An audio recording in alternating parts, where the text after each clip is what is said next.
Segera Anda dengarkan luar biasanya Jawa Timur dalam Potret Jawa Timur. Potret Jawa Timur.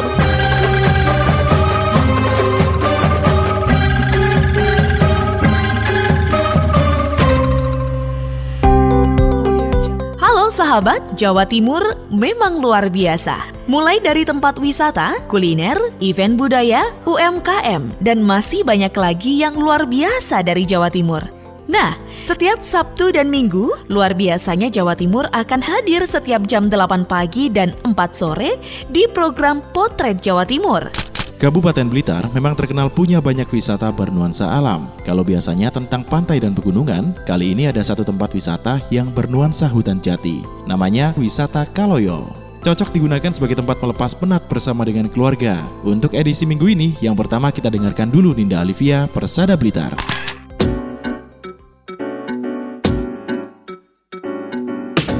Sahabat, saat ini tidak hanya hutan pinus, kini hutan jati juga bisa digunakan sebagai tempat pelarian dari penat dan lelah. Di Kabupaten Blitar dan di bawah perlindungan perhutani, Wana Wisata Kaloka sudah dibuka sejak tahun 2017 yang lalu. Sesuai dengan singkatannya, Kaloka atau Keraton Alas Ludoyo Kaulon terletak di Desa Kaulon, Sutojayan, Kabupaten Blitar. Jalan menuju ke sana adalah rute alternatif menuju Pantai Jolosutro. Jadi kawasan ini sudah lama dikenal dan tidak terlalu sepi. Objek wisata ini berada di kawasan hutan kecil yang mana di lokasi tersebut banyak pepohonan yang sangat rindang, sehingga para wisatawan betah untuk berlama-lama menikmati panorama yang disajikan. Tempat wisata ini tergolong tempat wisata yang difavoritkan para wisatawan sekitar maupun luar daerah. Lokasi ini menjadi salah satu yang viral di media sosial dan menjadi perbincangan hangat bagi para pecinta wisata. Selain memiliki pemandangan dan hutan kecil yang begitu rindang, lokasi ini juga dapat dijadikan sebagai tempat berteduh serta beristirahat sejenak bagi para pengunjung yang melewati lokasi wisata ini. Banyak wisatawan yang datang ke lokasi ini mengabadikan momen liburannya dengan berfoto selfie di papan singboard Kaloka yang memiliki background menarik. Tidak hanya itu saja, di lokasi tersebut juga terdapat panggung dengan bentuk I love you atau bisa disebut dengan panggung cinta. Penasaran kan dengan objek wisata yang satu ini? Langsung saja datang ke lokasi bersama keluarga Anda.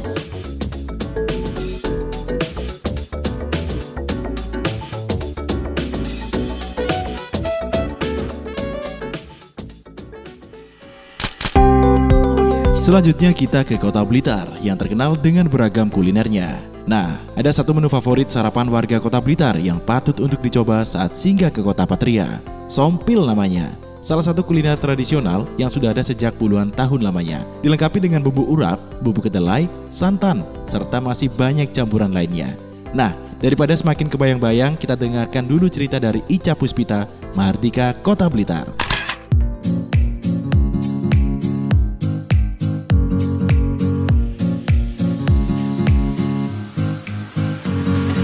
Blitar memang surganya kuliner jadul tradisional. Satu di antaranya sompil yang masih menjadi menu favorit sarapan pagi warga Kota Patria. Supriyati Ningsih adalah salah satu pedagang sompil yang mewarisi usaha ibunya 70 tahun silam.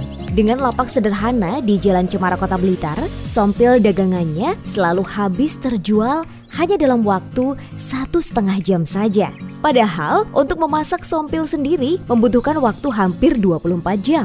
Proses paling lama adalah membuat sayur sompil. Isi sayur ekstra pedas ini terdiri dari tewel atau nangka muda, buah pepaya muda, kacang panjang, dan kacang kedelai. Pertama-tama tewel yang sudah dibumbui dibiarkan di atas nyala api dari jam 4 sore sampai jam 5 pagi. Ketika diangkat warnanya kecoklatan atau disebut blendrang. Ya, blendrang adalah istilah yang dipakai untuk sayur lodeh yang telah dipasak lebih dari 1 hari. Setelah sayur siap, bahan yang selanjutnya dibuat adalah sompilnya.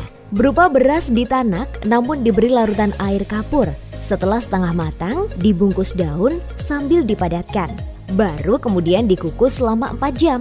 Dalam sehari Supriyatin bisa menghabiskan 4 kg beras untuk dimasak menjadi sompil. Setelah matang, sompil kemudian dipotong-potong lalu disiram blendrang blendi. Tidak lupa ditaburi bubuk kedelai. Perpaduan rasa pedas dan gurihnya bubuk kedelai ini membuat cita rasa satu porsi sompil semakin nikmat. Nah, kalau Anda ingin menambah lauk juga bisa. Tinggal pilih sesuai selera Anda. Ada rempeyek, tahu, atau tempe goreng. Menu ini sangat cocok untuk sarapan pecinta pedas.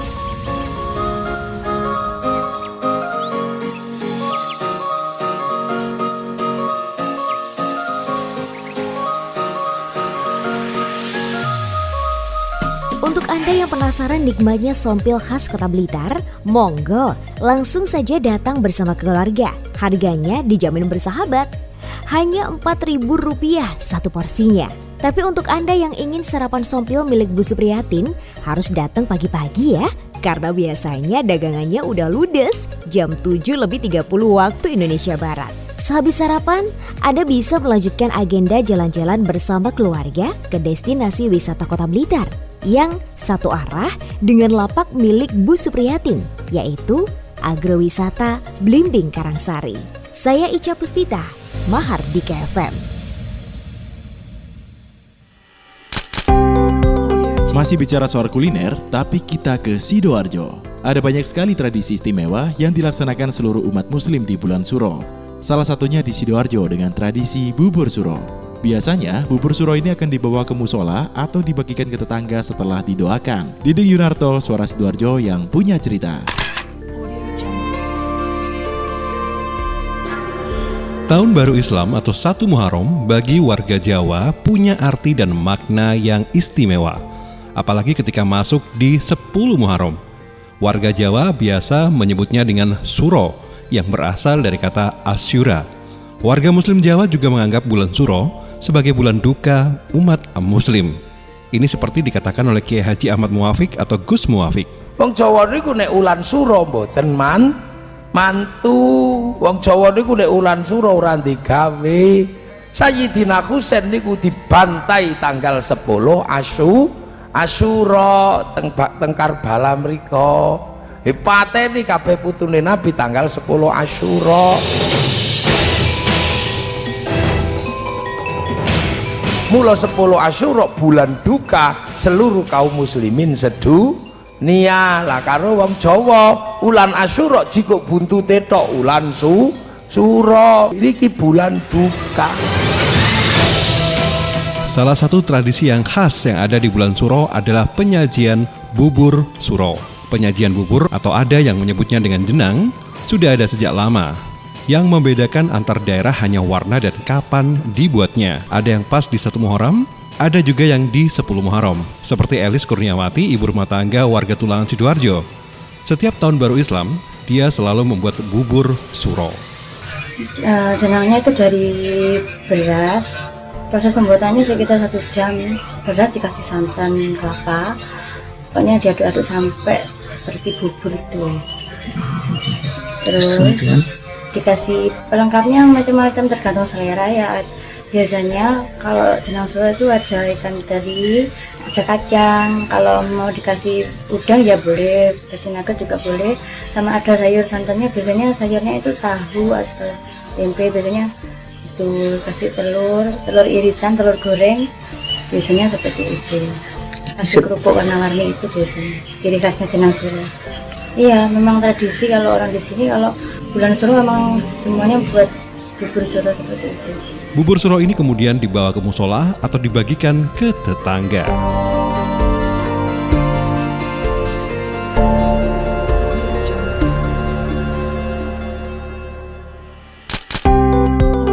Tidak perlu jauh-jauh ke Meksiko, Probolinggo juga memiliki tanaman vanili yang terkenal dengan sebutan si emas hijau. Merupakan komoditas unggulan karena memiliki harga kering yang berkisar 4-6 juta rupiah per kilogramnya.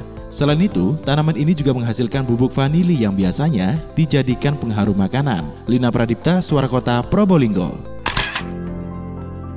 Kali ini kita akan membahas vanili yang memiliki nama ilmiah Vanilla planifolia. Adalah tanaman penghasil bubuk vanili yang biasa dijadikan pengharum makanan. Bubuk ini dihasilkan dari buahnya yang berbentuk polong. Tanaman vanili dikenal pertama kali oleh orang-orang Indian di Meksiko, negara asal tanaman tersebut. Nama daerah penghasilnya yakni Vanili atau Pernely. Mengutip dari Wikipedia, vanili adalah tanaman sejenis anggrek dari keluarga Orchidaceae, genus Vanilla. Bedanya, anggrek memiliki akar lekat sedangkan vanili berakar tanah. 95% dari polong vanili yang diperdagangkan di dunia berasal dari spesies Vanilla planifolia, tak terkecuali petani Indonesia dan Madagaskar yang membudidayakannya. Selain memiliki aroma dan rasanya yang khas, vanili memiliki julukan emas hijau karena memiliki nilai komersial yang tinggi, mengingat proses pengolahannya sangat rumit dan membutuhkan waktu lama. Di kota Probolinggo, tanaman vanili mulai dibudidayakan oleh Kodim 0820 Probolinggo. Di samping banyak manfaatnya, juga memiliki nilai ekonomis yang tinggi. Karena keterbatasan lahan, jajaran Kodim 0820 Probolinggo memanfaatkan halaman belakang Makodim untuk bercocok tanam. Di sana sudah ditanam sekitar 100 batang vanili. Ditanam di atas bedengan berukuran panjang 50 meter x 3 meter. Seperti yang dijelaskan oleh Dandim 0820 Probolinggo, Letkol Infantri Imam Wibowo. Jadi vanili ini salah satu komoditi tanaman yang bernilai jual tinggi. Artinya dia mudah menanamnya, kemudian masa tanamnya cukup panjang, dan panen harganya mahal. Pada saat kering mungkin dia kurang lebih harganya 5 juta per kilogram. Kalau basah mungkin sekitar 1 juta. Umur kurang lebih 18 bulan dia sudah bisa panen. Dan apabila ini dikembangkan di Probolinggo dengan kondisi tanah yang mungkin semi kering, ini cukup bagus karena dia bisa ditanam dengan tanaman pelindung. Bagaimana pendengar? Apakah Anda juga berminat untuk membudidayakan emas hijau yang satu ini? Karena di samping banyak manfaatnya, juga bernilai komersial yang tinggi. Saya Lina Pradipta, Suara Kota Probolinggo.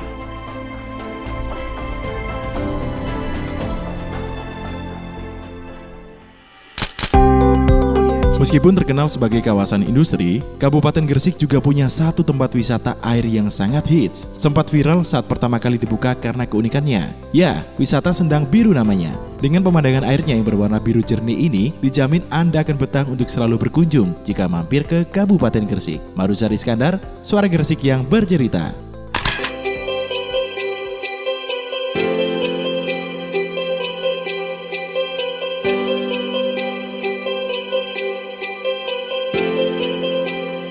Berjuluk sebagai kota industri lantaran banyak berdirinya kawasan industri dan juga pabrik, memang tidak banyak objek wisata yang dapat dijumpai saat berkunjung di Kabupaten Gresik, Jawa Timur. Namun, ada destinasi yang bisa disinggahi wisatawan bila sedang berkunjung di Gresik. Destinasi itu adalah Sendang Banyu Biru yang terletak di Desa Lawayu, Dukun, Gresik. Wisata ini sebenarnya sudah ada sejak lama, bahkan sebelum masa penjajahan Belanda di Indonesia, dengan bentuk menyerupai telaga dan ornamen yang disajikan. Wisata air warna biru ini tidak pernah surut sekalipun musim kemarau melanda, dan untuk memasuki Banyu Biru tidak dipungut biaya sepeser pun. Sahabat bebas menikmati pemandangan alam di sekitar serta merendam kaki di Sendang Banyu Biru, yang konon air Sendang Banyu Biru milik khasiat dapat menyembuhkan penyakit kulit. Sendang Banyu Biru adalah salah satu daya tarik wisata yang ada di Desa Lawayu, Dukun, Gresik. Sendang ini memang sangat unik, boleh dikatakan aneh, karena kan airnya berwarna biru secara alami, padahal di sekitarnya juga terdapat perairan berupa tambak-tambak, namun hanya air di Sendang Banyu Biru yang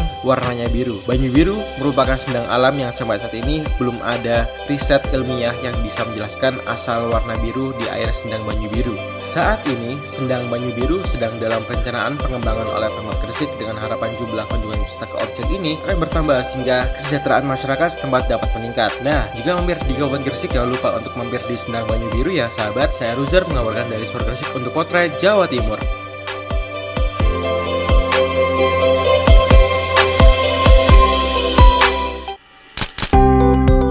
Simulasi pagelaran seni dalam era new normal saat ini sudah banyak dilakukan di berbagai daerah. Salah satunya di Nganjuk. Dinas Pariwisata Kepemudaan Olahraga dan Kebudayaan Nganjuk kali ini menggelar gembiangan dengan menerapkan protokol kesehatan. Agustin Mertikawati, RSL Nganjuk yang punya cerita.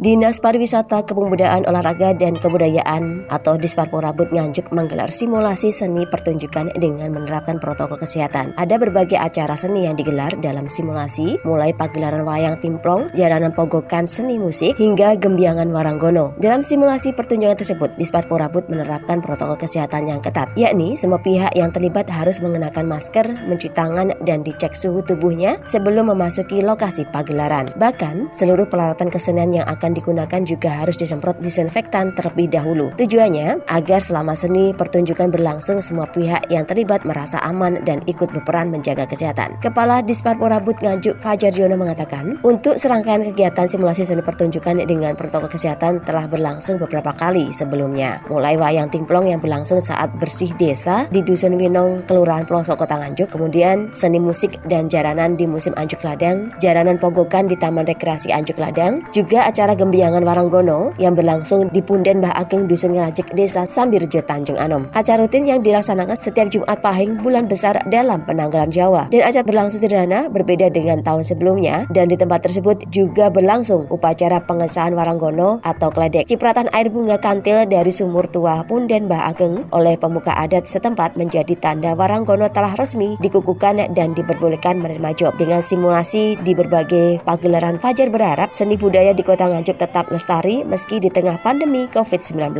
Dari Agustin Merdekawati, Suara Anjuk Ladang Nganjuk.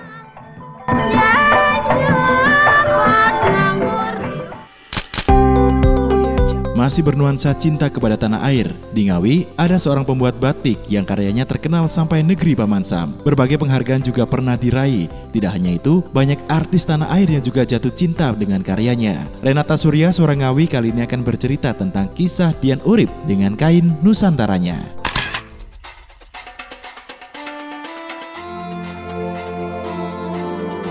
Memaknai rasa cinta tanah air dapat tertuang lewat beragam karya, bisa melalui lagu, puisi, tarian, maupun mencintai budaya Nusantara, layaknya inspirasi yang bertumbuh menjadi karya abadi.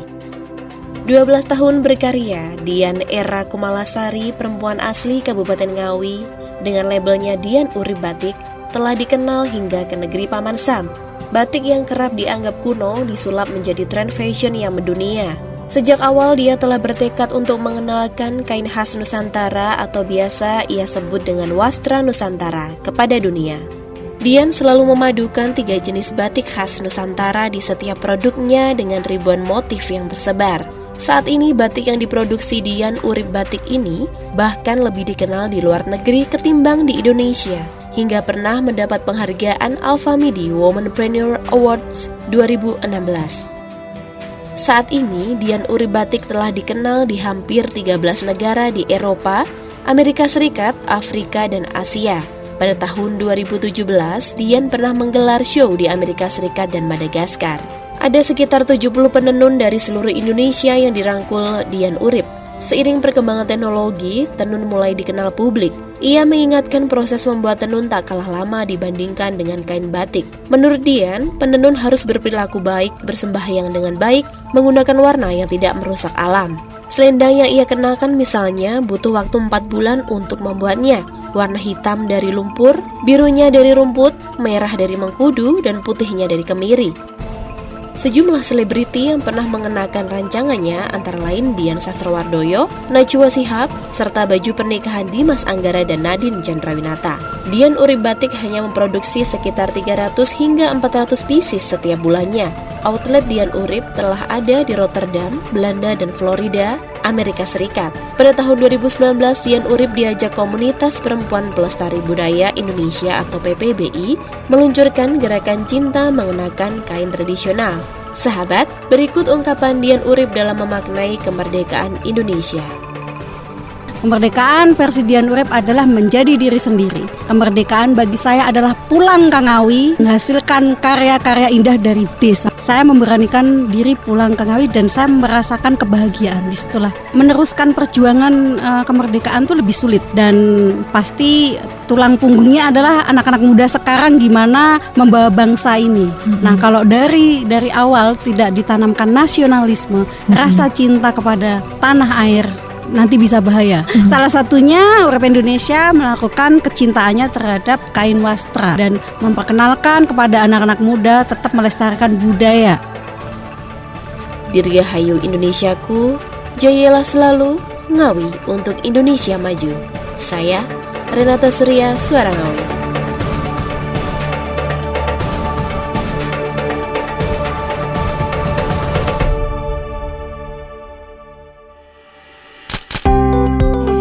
Dan masih banyak luar biasanya Jawa Timur belum terekam dalam potret Jawa Timur kali ini. Nantikan episode berikutnya setiap Sabtu dan Minggu jam 8 pagi dan 4 sore. Anda sudah menyimak potret Jawa Timur disiarkan serentak di Suara Sidoarjo, Persada Kabupaten Blitar, Mahardika Kota Blitar, Pradia Suara Tuban, Ralita Pamekasan, Ersal Nganjuk, Suara Madiun, Suara Gresik, Suara Kota Probolinggo, Suara Lumajang, Suara Ngawi, Suara Sampang, Suara Pacitan, Suara Pasuruan, Blambangan Banyuwangi, Magetan Indah, Wika Mojokerto, Malawapati Bojonegoro, dan RGR Tulungagung.